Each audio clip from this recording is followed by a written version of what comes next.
All right, so welcome back to the Jason and Petey Project. We have Michael Ealy on the show. Hey, Michael, how you doing? What's up, brother? How you doing, man? Thanks for having me, brother. Well, I'm excited. I said it's probably been way too long, and it has, for me to have you on the show because you are doing so much awesome work. And so, Michael, just a little bit about him before we dive into his goal, which is this massive. So Nassau Investments is a private equity firm specializing in value-add hotels and apartment complexes. Its principals and partners have acquired over 3,000 apartment units since 1999, and their hotel operator partner has over 5,000 hotel keys worth over 1.5 billion under management. And they have a goal, which they're going to conquer and crush this year, of basically helping 100 hotels not go into foreclosure, which beyond that, if you think about the effect of it, it's going to save thousands of jobs.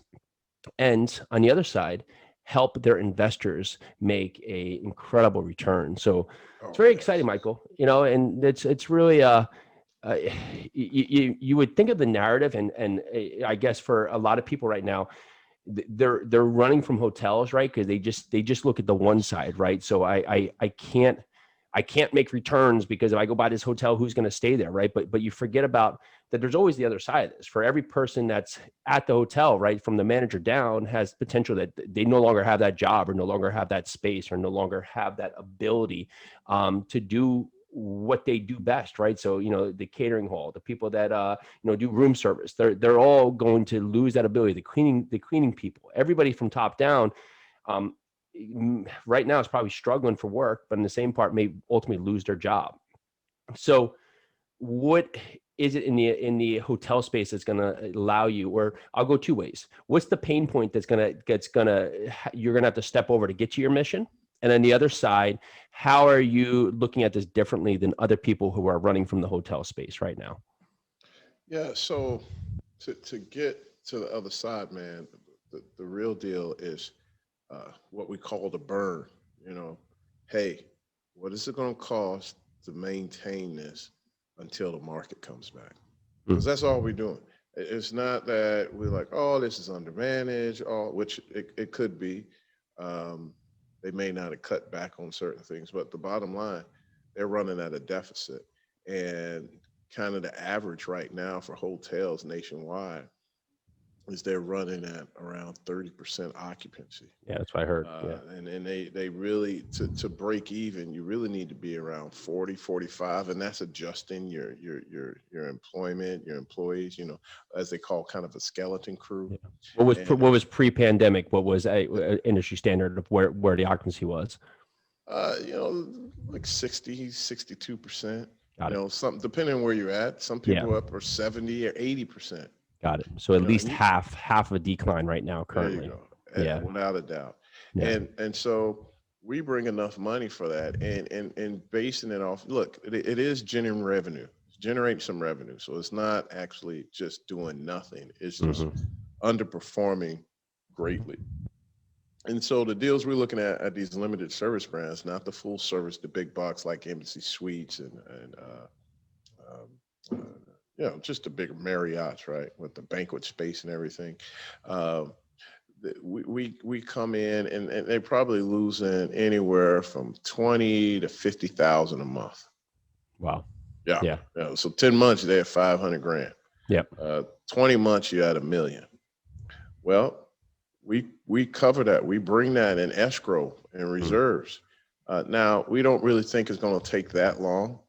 Quite frankly, I think by March or April, not saying it's going to be back to pre-COVID, but we'll see so much pent up demand. As you can see, people are getting antsy and the vaccine is out and people are going to start feeling a little more confident. They're going to start traveling.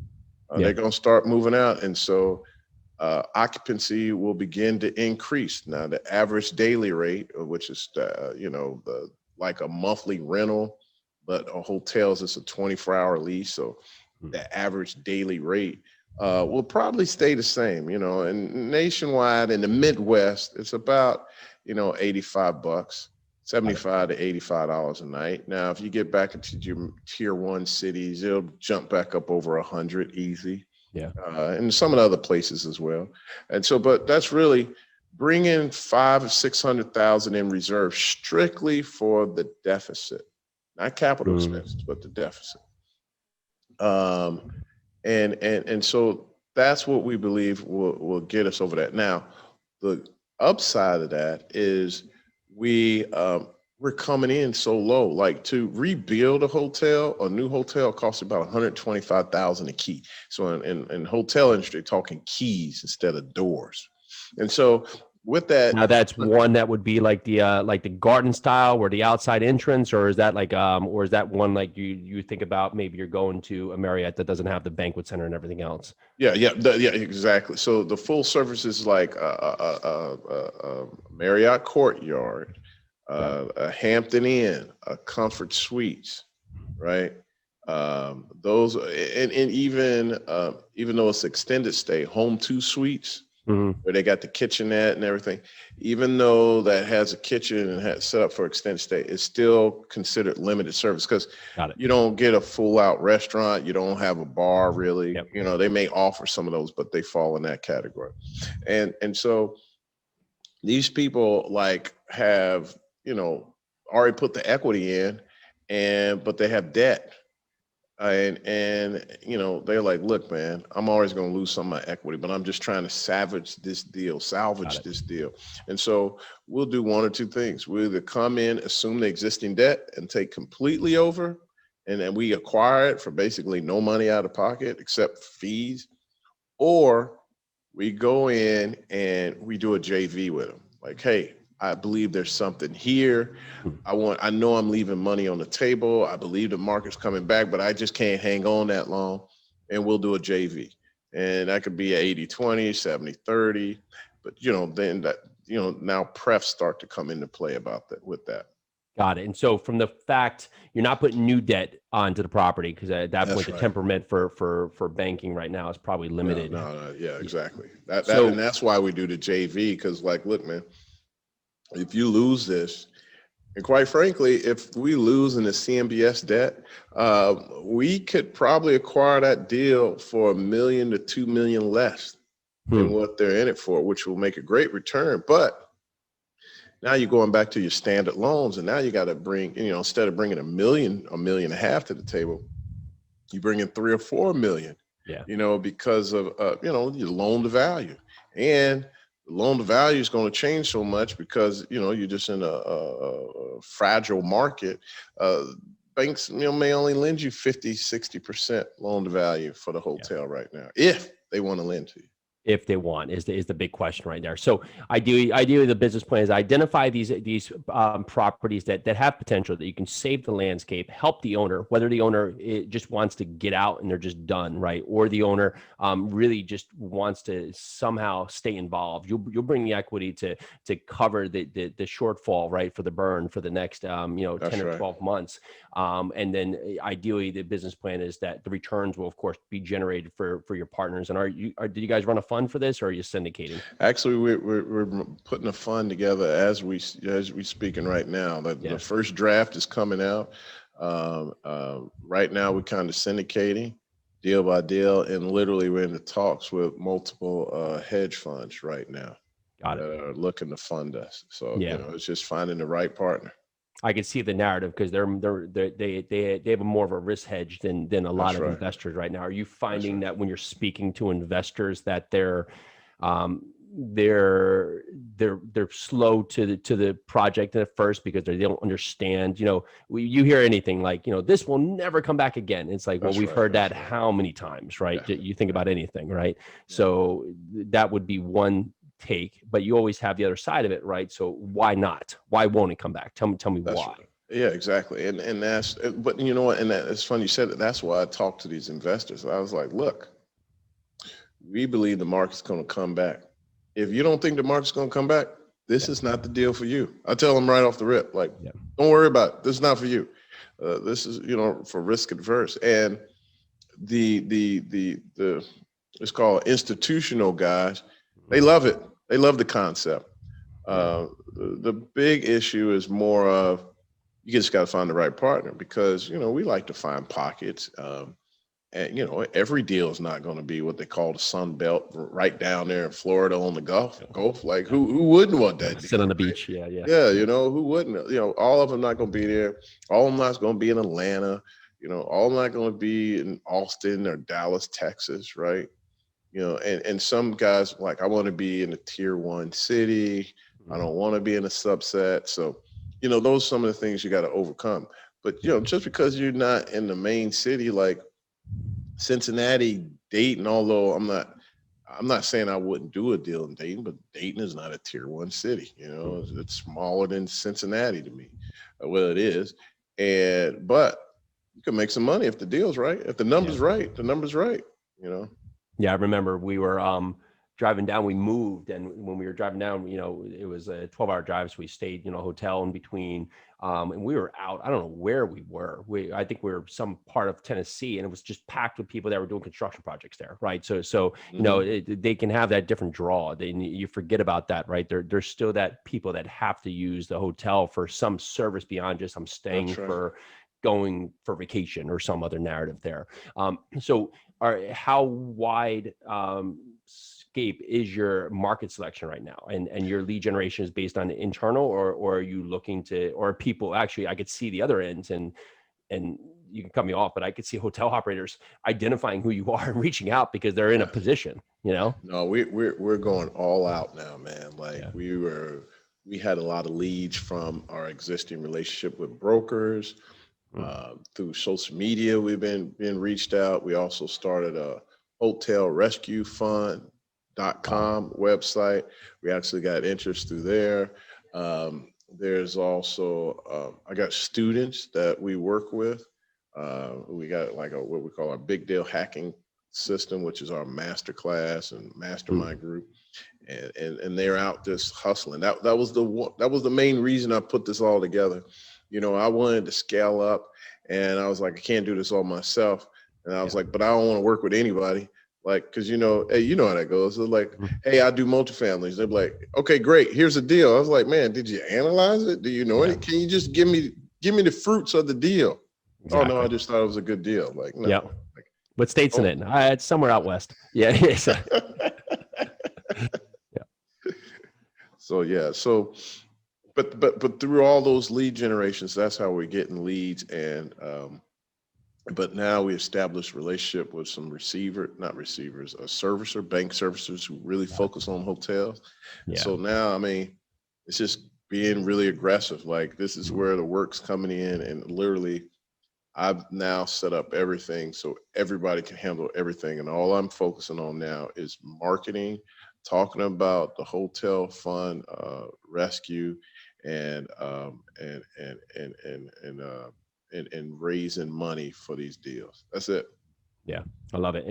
But that's where you win, right? I think, our first syndication, we wore all the hats, right? And that's right. Okay, sure. You could do it, but if you want to be productive and be able to really move the ball forward, because that's pre-closing the deal too, right? And I think so much. Oh my goodness. So much of the conversation is, we closed the deal, and you go, okay, well now you got to work. Now's that, like, it's like I always equate it like, you get to the major leagues, and then you step up the bat and you said, I'm here, I did it. And you walk off. You don't even bat, and you're just, it's like, that's what I hear a lot of the analysis out there. Well, it's like, we still got 8 years of the project left, whatever. Man, you got to finish it, baby. It ain't done yet. You just got warmed up. What is the typical structure of the hold period? So now I consider you're already banking a year, right, for forecasting this, where you're intending that this is going to see that turnaround. But of course, there's not going to be a switch that goes off that everybody's like, it's been a year, I'm back, right? It's going to have that gradual increase. What is a typical hold period that you're putting together for most of these projects? We're still kind of going with the standard 5 years. Got it. Not to say we wouldn't exit in 2 or 3. If the money's right, we're out. We just see an opportunity, and if we see a trophy, we'll keep it. Yeah. But no, we'll sell. Like, I'm not turning nothing down but my collar. That's it. I love it. And if for someone listening, the power of having such a density in properties too also creates a different buyer pool, right? So you'll have a different, you might be able to package this together, of course, for, for That's your right. reach for other people on the back end where, potentially if you get these hundreds of hotels, when you accomplish this mission, you think about it from your side, it's a lot harder to say, I'm going to sell, 200 hotels. I'll sell each one separately, right? And where you have that point. And so you have that, you start getting performing again. The hotel industry, I mean, we've seen this narrative, throughout. It's always a different, and I think so much times we see one thing and we equate it that it's the same. It's not the same as what happened before, right? So the market goes up, the market goes down. There's reasons that affect it right here, and there's other narratives. And generally, it's been weird because you see the stock market right now, and that's a whole different landscape. You think, that you can't figure that out. It's going up like to the moon, although you see a lot of people like going down because the big businesses are still succeeding. And the hotel industry finds its narrative to find back because people, we don't want to stay in the same place. We want to go experience other ways. And allows us to do it without having to uproot our entire family. And then it also has the business space, which would be an interesting narrative too, because I wonder, how that transitions to the hotel space too, because at some point people understand they could do the meeting on Zoom like we are, but in-person meeting always accomplishes a different mission, right? And it also sets the narrative, like if I'm going to come to you and be like, I'm going to buy a multi-million-dollar deal from you, but I don't want to come see you. I just want to get on Zoom with you. It's like, what am I setting, right? I'm going to, it becomes a different perspective, right? To show up and put the work in. So there's going to be a limitation to everybody saying everything's going online, because there's always going to be that in between where a handshake matters. That's right. Yeah. That's right. So your step right now, have you, where are you at in the process? So far we've taken down, or like really in the process of closing, our 5th hotel. Fantastic. And literally we're talking to multiple groups. Like we reached out to one of our older buddies and we just knew he had some connections, and we was like, man, we need to raise more capital. We have these opportunities. And it was just the perfect match. Like we've known each other for 10, 15 years from a distance.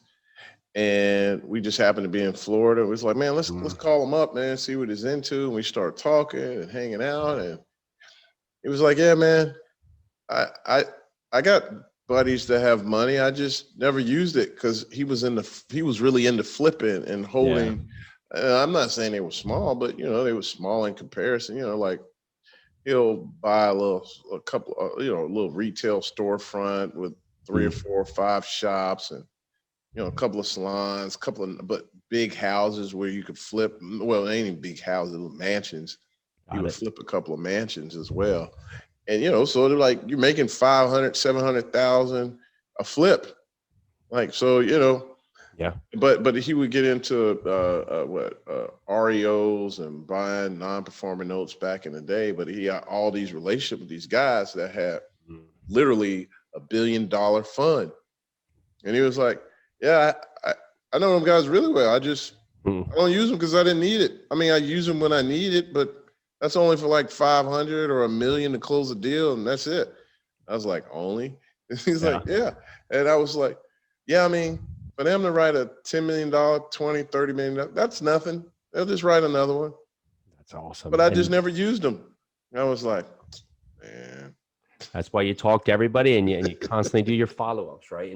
And you touch on a point there, which is super interesting, right? So the one thing that shuts off, right? So right now we're seeing, the housing market go nuts, right? Because we were at such a dearth of building, right? Mm-hmm. So the other aspect of this is that, do you think anybody's going out there building brand new hotels at the point they were building them a year ago, right? No, I would probably say not as much. So it's going to slow down. It's going to create that other need. Now, what I think I kind of see now. Now, one thing we're talking about developing hotels. What I typically would see is, man, why did they build this brand new hotel here? Like they just, those little smaller ones, they just pop. Like, why you put it here? Yep. It's making money, but you're not killing it. That's a lot of work, at least to me. Yeah. But to them, it's where your assets are. Like, some of them looking for cash preservation. Got it. And they're like, look, I don't care. it may do 60% here, but I'm paying it down over a 5-year period. And by the 7th to 10th year, ADR would inflate it, occupancy would increase a little bit. I'm making money. I paid off for the long run. I don't think that scenario is going to happen. I think now, after this, a lot of people that were developing like this, they was like, I don't want to do that anymore. They actually moving into apartments. Like, I'd rather build some apartments now. Yeah. And now I want it, if it's not a trophy asset, it's truly got to be the right area. Yeah. It's not like, oh, I think this is a pocket and I can slide right in here. Got it. It's got to be the prime time area now. And really for me, if I'm a developer, I got to see that it's a prime time area and it's a trophy. Yeah. I'm not in it to just build one. It's got to be an amazing location. Yeah, I love that. But it makes sense, right? So you again are just doing like you're doing. If for us on the apartment syndication space, we don't want the buildings that are just out there, right? They're just out there and they don't have the reach, right? So you don't know where your pool is going to come from people that are renting. They're just the market's tertiary, and you're saying, well, if the market's only got 1,000 people and I got a 100-unit apartment building, I need 10% of the people to live in my building, right? Where are they coming from? Same thing with a hotel, right? You see hotels and you just be like, no idea why it's here. It's here, Yeah, someone decided, right? Yeah. So no, that it makes a difference then. But that's okay. The good thing, I've been around, I watched it, not necessarily watched the cycle, but I watched the transfer of properties, and I was like, that didn't make any sense to me. Yeah. And sure enough, during this pandemic and prior to the pandemic, they were trying to sell it off immediately. Yeah, makes sense. Makes sense. Well, Michael, I love your mission. You'll get there. I can't wait to talk to you again and see, 5 now becomes 500, right? So that's right, fantastic man. what you're doing. Love it. What's the best place for people to reach out, say hello, hear more about what you're doing, and connect with you? Oh yeah, man. We got tons of places, man. You can hit me at NassauInvest.com. That's NASSAU Invest, INVESTS.com. You can always find me on Instagram, Mike Ealy Nassau. You can find me on LinkedIn, easy, Mike Ealy, man. That's how we connect. When you type that name in, you'll see this beautiful looking guy. That's me, okay? I can vouch. I got him here on video right now, so we're doing our thing, man. Well, Mike, this has been fantastic. Really, really great stuff, and love the mission. You got it. Let's do this. All right, man. I appreciate you, man. Thanks for having me, brother. Thank you. And everyone listening, make sure you reach out to Mike. It's an incredible story, but it just shows that if you look for solutions, right, there's always a solution to everything. If you focus on problems, sure, the problems will exist. But if you say, okay, a problem is my opportunity to create a solution, that's when you can get into a mission like Michael's. All right, Michael, and everyone listening, talk to you later.